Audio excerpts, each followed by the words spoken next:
Assalamualaikum warahmatullahi wabarakatuh. Waalaikumsalam warahmatullahi wabarakatuh. Perkenalkan, nama saya Rizky Wandama Putra dengan NIM 230103117. Di sini saya akan menjelaskan tentang teori apa yang sudah saya pelajari selama mengikuti pelajaran KWN kepada teman saya, yaitu Fareza. Kebetulan Fareza teman sekelas saya. Jadi ilmu yang sudah saya dapatkan melalui pelajaran KWN, penegakan saya akan mengambil materi tentang teori penegakan hukum yang adil.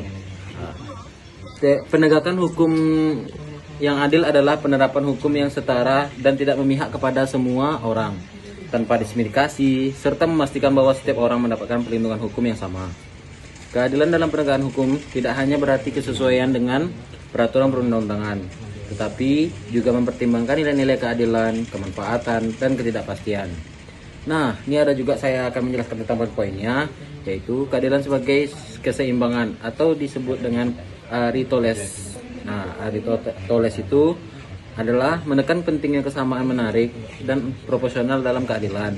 Lalu poin kedua yaitu keadilan sebagai kepastian hukum atau hukum positif. Nah, hukum positif itu yaitu bahwa hukum harus kepastian yang jelas, tertulis, dan diterapkan secara konsisten. Contohnya seperti undang-undang dan Pancasila. Namun di sini ada juga poin tentang keadilan sebagai kelarasan dengan nilai-nilai moral. Nah, jadi teman-teman, untuk menegakkan hukum itu wajib ya teman-teman.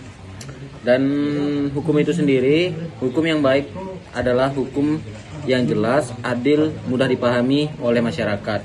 Nah, yang pastinya hukum itu harus seimbang ya teman-teman. Nah, untuk masyarakat, berpartisipasi aktif masyarakat dalam pengawasan dan penegakan hukum juga penting untuk mewujudkan keadilan. Nah, saya juga mengikuti kontribusi yang sudah saya untuk melakukan penegakan hukum, seperti saya ditilang nih. Nah, saya kemarin mengikuti prosedur yang sudah ada yang dengan hukum tertulis, seperti mengikuti persidangannya waktu saya kena tilang. Lalu kontribusi saya ada juga untuk membayar pajak kendaraan, pajak properti, dan pajak lain-lainnya.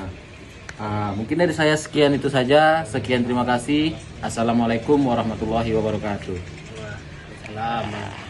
Nah, dah.